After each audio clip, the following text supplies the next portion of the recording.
What's up, everyone? This is NinjaDeathStrike.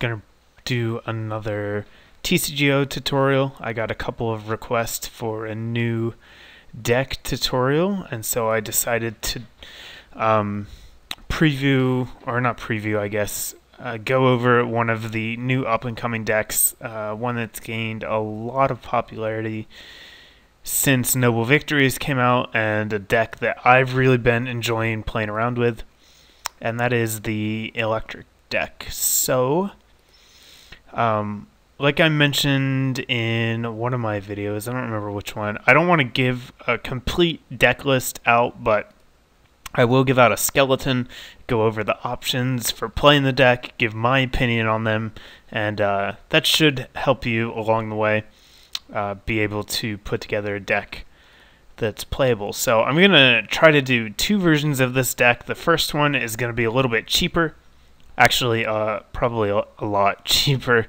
and then the second one's going to be a little bit more expensive, but probably, in my opinion, a little bit better. But they're both very good. And so obviously our main player here is going to be Eelektrik from Noble Victories. It's a stage 1 electric type Pokemon, 90 hit points, and a completely ignorable attack. Hopefully you'll never have to use it. But the interesting part about it is his ability, Dynamotor. It reads, once during your turn before your attack, you may attach one lightning energy card from your discard pile to one of your bench Pokemon. So it's very similar to Typhlosion Prime, except that you can only attach to the bench, but it doesn't do damage. So this is a really, really great card. A lot of people have been trying out decks with it, and for good reason. It's a very solid, consistent card. One of the things to be aware of, though, is its retreat cost of 2, and the fact that it's a bench sitter means that it will get catchered up at every possible opportunity. So when you play with Eelektrik, make sure that you're prepared to handle catcher with either a couple of DCEs or a couple of switches. So any deck where you run this guy, you're going to want at least a 3/3 line. Again, just because of catcher, one of them's probably going to get knocked out at some point, and so it's good to have at least 2 on your bench per turn, just like Typhlosion. 1 is okay, but I find that I really need 2 to get any kind of deck running fast enough. So 3/3 is going to be your core here. And along with that, there are 2 other major players that factor into almost any kind of deck that's going to run Eelektrik, and the first one is Thundurus. As some of you probably know, Thundurus is an Uber in the actual game. You cannot use him in standard matches, but here he's not nearly as good. In fact, before Noble Victories, he was basically worthless. You barely ever saw this guy, but thanks to Eelektrik, he's seen a small rise in usage, and the main reasons for that is his attack, Disaster Bolt, does 80 damage, which is pretty solid, and it automatically discards a lightning energy. So Thundurus is a great way to put those lightning energies into the discard pile where Eelektrik can get to them. His first attack, Charge, is also nice. It lets you search your deck for an electric energy and attach it to Thundurus. So if you attach an energy on turn 1, Charge, and then attach an energy again, you can hit a turn 2 Disaster Volt, which is really great in combination with Catcher because it lets you take an early prize on a lot of decks, and really any deck that needs to set up with lower level basics. Thundurus will be able to do a decent job. So for that reason, I would recommend at least one of these guys. 2 is certainly okay. I would not, however, recommend playing more than 2. Some people play 4, and that's just to maximize the chance of starting with it, since it is your ideal starter. But I find that Thundurus is pretty worthless after the first few turns, and for that reason, I don't really play a whole lot of him, but 1 or 2 is certainly okay. And then our next card is going to be the #1 electric Pokemon in the game right now, Zekrom. Just a completely broken card. It is so good. It doesn't, I mean, if you're playing Eelektrik and you don't have Zekrom, you're doing it wrong. It's just too good not to use. Again, 130 HP on a basic is just ridiculous. 120 damage. The thing is that you can't put energies into the discard pile with Zekrom, but there's so many pros that I can't imagine not using this. So again, at least one, but sometimes two. So for the sake of this build, we're going to play 2-2, split them. But you can do 1-3, going either way, just depending on your preference. You really need to test it out and see which one you like better. Do you like the more consistent start of Thundurus, or do you like the added power of Zekrom? That's something you're going to have to decide. So here are the 10 Pokemon that you're probably going to play in any variation of this deck. Now we're going to talk about the two ways. The first kind of way to play this deck is with Lantern Prime, and that is going to be the budget method. It's not quite as expensive as the second method, and the second method is plain Magnezone Prime. So I'll give you a look at both of those, but if you're on a budget, Lantern is definitely the way to go. If you're patient with public offers, you can usually get them for about 2, or they go for about 3 on some of the trading forums, as opposed to Magnezone, which is going to go for 5 or 6. So definitely an option. If you really don't want to spend anything, you can of course play Raichu. I don't like the Raichu build though. All of the Raichus have 100 HP or less, and that just makes them way too easy to revenge kill. At least Lantern's got 110, but that's still not great. So if you really don't want to spend, Raichu works, and it works very well. I mean, even Eelektrik with Raichu is a solid deck that can win you games, but I'm not really going to talk about that one. I will talk about Lantern though, and if you're playing Lantern, you want a minimum, again, of a 3-3 line. Again, you can play 4-4 if you choose, but it's not necessary. So as you can see, we're at 16 Pokemon now. We've got the space to add a few more. I normally include Cleffa just because it's Cleffa. I mean, it works in almost any deck. You could also add a Tyrogue. Boufflant is actually an acceptable idea here, just to help you get those revenge kills. I've never tried it, but I could certainly see it working. So if you want to try one of Boufflant, certainly an option. Then there's also Tornadus, which is just an all-around fantastic card. Let's see if we can find him here. All right. Oh, there he was. Shoot. I just left it. Okay. There's also Tornadus, which is just a fantastic card in general. Add to that the fact that he is colorless, so you can use any kind of energy you want. And he also has that really nice fighting resistance, which is just amazing in this deck, because this deck is really weak to fighting. Obviously, you can see everything we have on the board so far gets destroyed by fighting. Now, if you're playing Lantern, Tornadus is not quite as important, and that's because of Lantern's Poke Power. So let's take a look at the card. Lantern Prime has 110 HP. It's from the Unleashed packs, which are just great packs to buy in general, but added bonus, you can get Lantern. And his Poke Power Submerge lets you change him into a water type if you want to. So if you're running Lantern Prime, that means that the #1 fighting type in the game, Donphan Prime, is not going to be as much of a threat, because you can change into a water and just trade KOs with them back and forth. And thanks to your Eelektriks, you should be able to get Lanterns charged up faster than they can charge up Donphans. So you also are guaranteed to OHKO, because you need 3 energy to use Powerful Spark. That puts it at 7, and then 70, and then 70 doubled due to weakness is 140, just enough to knock out Donphan. So if you're playing with Lantern, Tornadus is not a necessity, but if you're using Magnezone, I would absolutely recommend putting at least 1, maybe 2 in there, just so that you don't take an auto loss to anything running fighting. So that's going to do it for our Pokemon core. Now let's take a look at our trainers.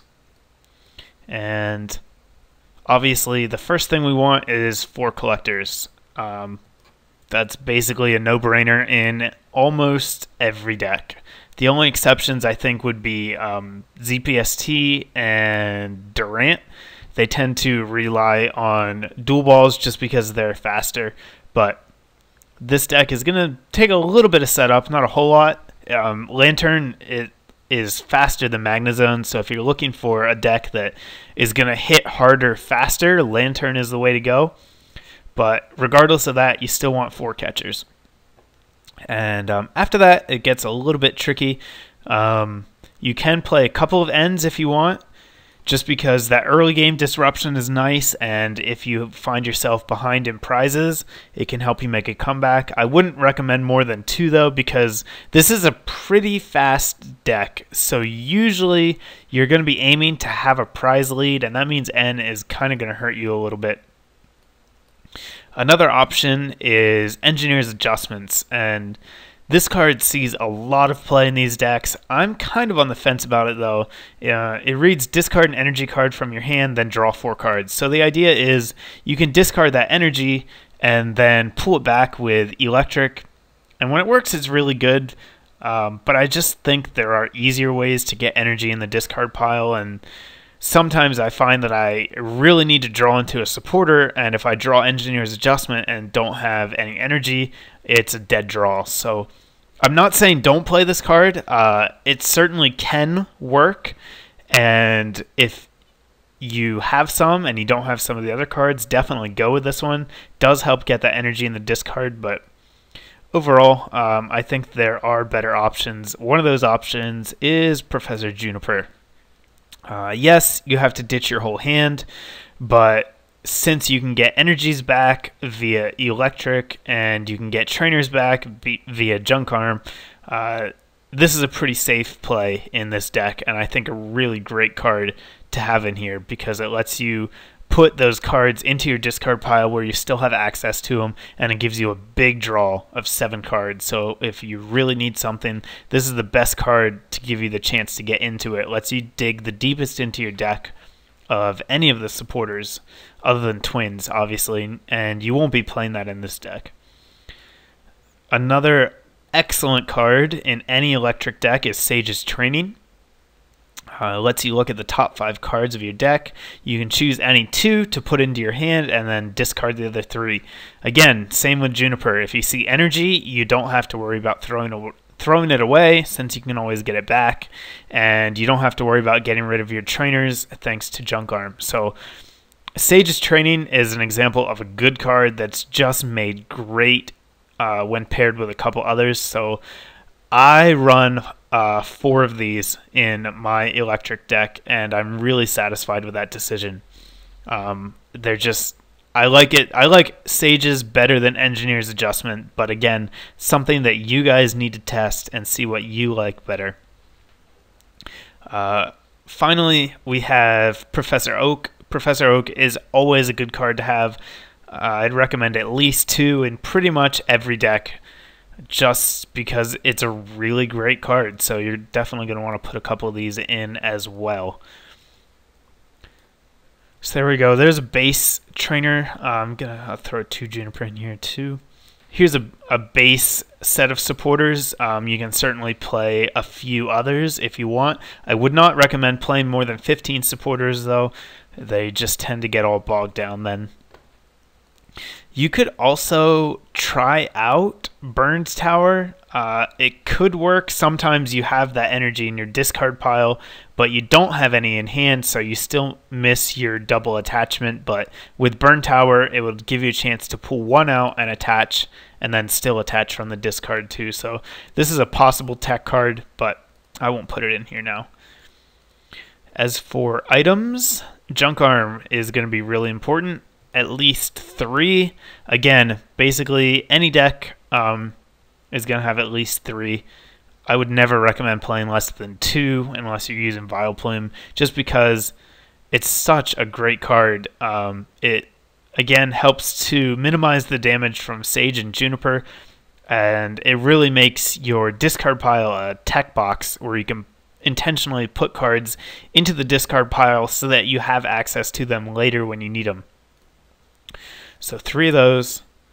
Of course, one of the best searching cards, PCOM, at least 3 of those. And of course, the most broken card in the format, Catcher, at least 3 of those. So here's your base trainers. Again, you have a lot of options about what else to add. Plus Power is certainly an acceptable option. Lets Zekrom hit for that really important 130. And can give a little bit of extra punch to Lantern if he needs it. We also have Eelektrik. Right now, Eelektrik is not working. Who knows if it will ever be working, but if it does start working, I could see definitely playing 1 or 2 of these. They are retrievable with Junk Arm, and Eelektrik and Zekrom is just stupid good. Not only does it reduce the damage Zekrom takes, it reduces the damage he does to himself with Bolt Strike. So if this card starts working, I absolutely recommend playing a couple of these, as it'll really help out your early game, since both Thunderous and Zekrom and Tornadus, if you have Tornadus, will appreciate it. As far as other options go, I would not recommend a revive. Usually your basics are your early game attackers and you won't need them after that. So Super Rod as a one-of in just about any deck is always a good idea. Switch is also a viable option, especially because people like to catcher up heavy things with no energy, and Eelektrik, Zekrom, and Lantern all have a retreat cost of 2. So it could be kind of annoying to constantly be catchered up. So it's certainly okay to play 1 or 2 switches. And finally, we have energy. This is going to vary a little bit depending on what build you go with. If you are playing with Lantern, Double Colorless Energy is your friend. It counts as 2 energy when adding up the total of Lantern's attacks. So if you drop a DCE, you add 20 damage immediately to any Lantern. Not only that, but it also allows all of your fat guys to retreat from a catcher. So if you're playing Lantern, 2 minimum, running the maximum of 4 is certainly acceptable because they really will come in handy. Sometimes it kind of sucks to get a bunch of them in your hand when you need electric energies, but I think that they're a really great addition to the Lantern variant of this deck. Not so much to Magnezone, but we'll get to that in a minute. And as far as basic energy goes, you don't need anything but Lightning, and I'd say, most decks run between 12 and 15 energy. I think mine has 14, so I would recommend at least 10 lightning energy, just because you want to make sure that you have some in your discard pile that you can use with Eelektrik. So here you go. This is a skeleton for the Lantern deck. As you can see, we still have 10 cards to play with, so it's really up to you what you want those cards to be. And like I said before, it's up to you guys to test cards and see what you like. You're never going to do as good with a deck if you just completely copy and paste it from someone else. You need to test out and see what works for you. So this is the budget deck. The most expensive card in here is going to be Lantern Prime. Like I said, he maxes out at about 3 packs. Everything else in this deck is 2 or under if you don't mind not having a full art Zekrom. Regular Zekrom goes, I think, for 2 packs. Regular Thunderous is 1. Eelektrik is like a half a pack or a pack at the most. Catcher is 2.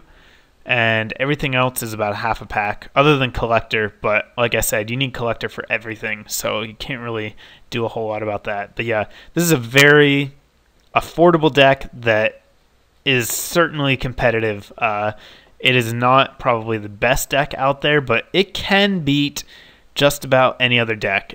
it at least has a shot against any deck out there right now. And the versatility of Lantern is really great. Being able to switch over to a water type is perfect for taking on Dawnfan. Any kind of fire deck, you're going to do well here because you have the weakness. So this is a great deck to check out.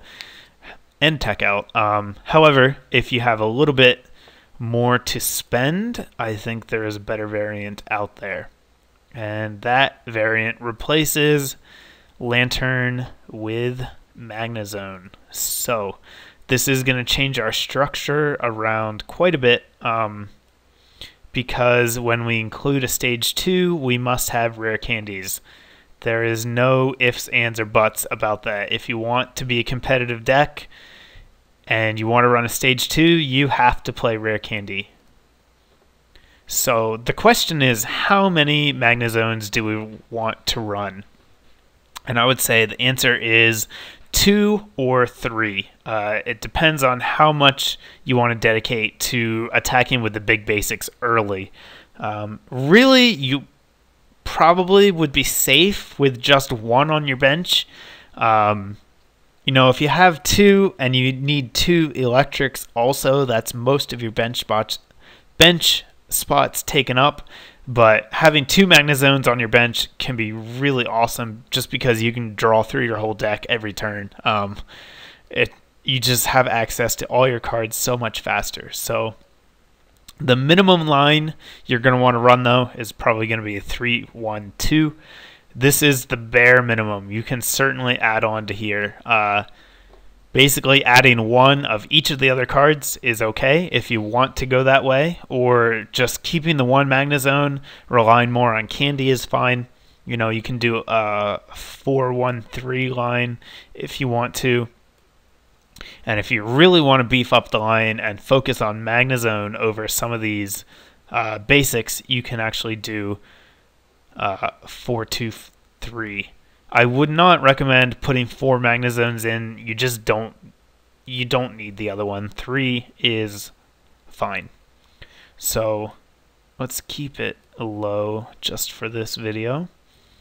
And like I said, if you play Magnezone, you need to have that candy support.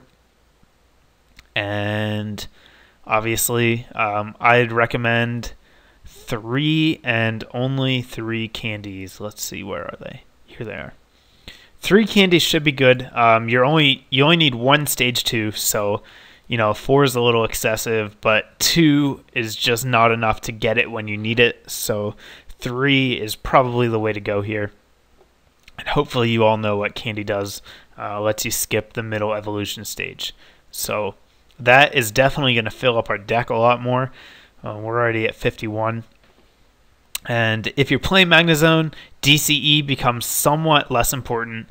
It's certainly still an option if you play Tornadus, which I strongly recommend you find room for. It's okay to keep a couple just to help Tornadus out, and again to help with the retreat for these guys, but it's a little less important than it is in Lantern since it's not adding to your damage output. However, there's a card that pairs perfectly with Magnezone, and that is N. Magnezone is the best counter to N in this game, and not only that, but it pairs amazingly with it when they're in the deck together. For those of you who don't know, N reads each player shuffles his hand into his or her deck, then each player draws a card for each of his or her remaining prize cards. So if you play this early game, it's basically just a Professor Oak, but it also lets your opponent draw a new hand. Still, this can be good because it can disrupt your opponent's plans. If you see him search out cards and put them into his hand without playing them down, you can use an N to make him shuffle those back into his deck. However, the late game is where this card really shines, especially if you're facing a fast deck. If you get stuck with a fast deck and you find that, you know, they've taken 4 or 5 prizes and you've still only taken 1 or 2, you can play an N and stick your opponent at a hand size of 1 or 2. Basically, you put them into top deck mode. If they don't luck out and draw into a supporter, they might lose because they can't do anything. So this is a really, really potent card in the format, and it's even better with Magnezone because the one downside of it is if you play it late game when you've taken 4 prizes, you only draw 2 cards. But with Magnezone's power, magnetic draw, it says once during your turn you may draw cards until you have 6 cards in your hand. So yeah, you can see right away why this is such an amazing combination. If the game is close, let's say you're tied at 4 prizes apiece, you both have 2 prizes left.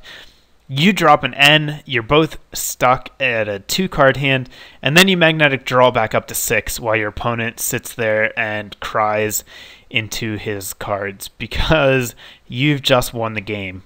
This is why I think Magnezone is a much stronger build than Lantern. You get to abuse N. So if you're playing Magnezone, 3 N minimum, 4 is fine because it's just such a good card in here. You can see that I took out the Junipers. This is preference.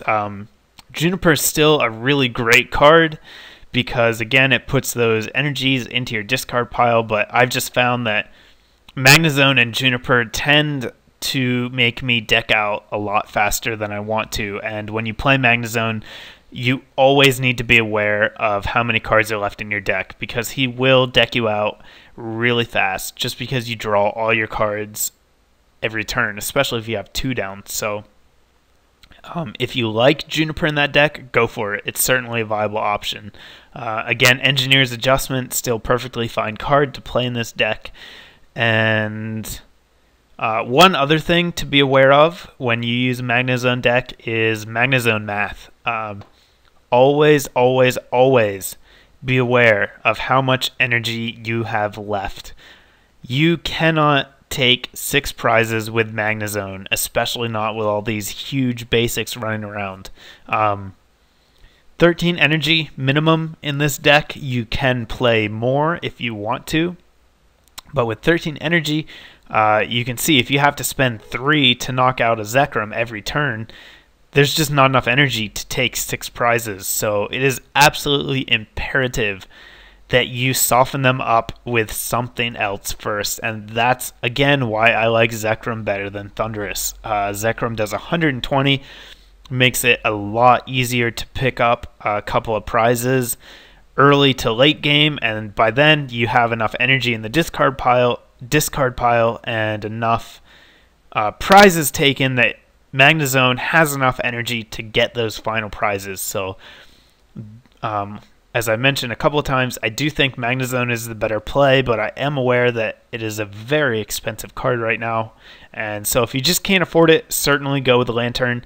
It's a perfectly acceptable alternative, and it's still a really great deck. So that is how the deck works. I hope this helped you guys out. You know, as I've mentioned again, I feel like I keep repeating myself, but I really want to stress, always test your decks yourself. You know, no matter where you get your list, if you use the skeleton or if you get cards from get list from 6 prizes or from your friend or whatever, that's someone else's list. They probably don't play the same way you do. If you just copy and paste the list, you're not going to do as well because you need to find what works for you. So always, always, always make your own changes, play your own list, you know, find out what your style is and go with that. So I hope this tutorial was helpful. I'm sorry I don't have a match to go with this. TCGO has been awful the last few days. Been in maintenance for hours at a time. I'm lucky that it's even running right now, and I don't have any matches backed up with either of these decks right now, but I have put up 2 with the Magnezone variant, so feel free to check those out and get an idea for how the deck works, and I'll have more stuff coming your way shortly. Thanks, guys.